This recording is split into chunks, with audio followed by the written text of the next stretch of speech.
December of 2000, there was this guy named Gordon Moffat, and he was working on Magellan, this offshore oil rig off the coast of Scotland. And he was a mechanic, and so he didn't actually work on drilling the oil. His job was to basically maintain the drill. And so at any moment, he could be called to do some sort of maintenance. And so he suddenly gets a call saying, hey, there's a new issue with the drill. This is the middle of the night, it's stormy outside. I mean, it's like the perfect setting for a horrible disaster. So the only way to access this portion of the drill is to be put in a harness and basically lowered like in between platforms. The drill kind of wobbles around, you can get crushed between it. And so on every single platform, there's like 10 or 15 of them, they would cut these 10-inch by 10-inch holes that were sort of like 2-3 feet away from the central cutout. And they would lower their harnesses through those so that basically people like Gordon could access these inaccessible places without being in a situation where you get smashed. So you're safe that way. Yeah. And so he goes down one level to the platform right below. You know, you can see his colleagues 20 feet above him on the platform right above. And he's like, all right, send down the harness. So the winch operator hits start and the winch slowly begins to retract, and slowly but surely Gordon is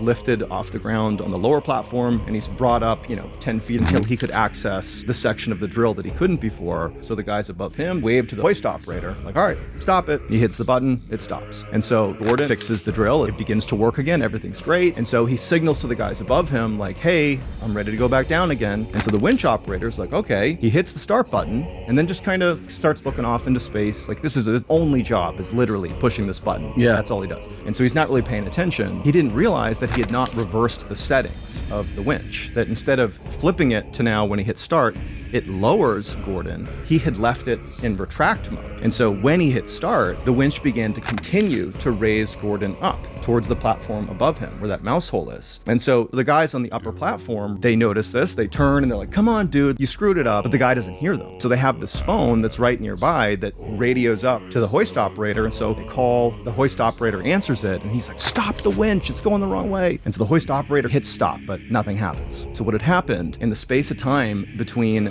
them realizing this wasn't stopping and going to the phone is Gordon had been pulled all the way up to right below the platform. And the only way he was going to go is through the mouse hole, which is a 10-inch by 10-inch hole. And the harness had no quick release on it. And so this 3-point harness that he can't get out of raised him up until his pelvis was pressed to the underside of this hole. And then slowly, as they finally got the guy on the phone, it pulled his pelvis through the hole. And so by the time the guy hit stop, the guy's spine, pelvis, and most of his torso had been ripped through. And unfortunately, he made it? And he made it. Wow.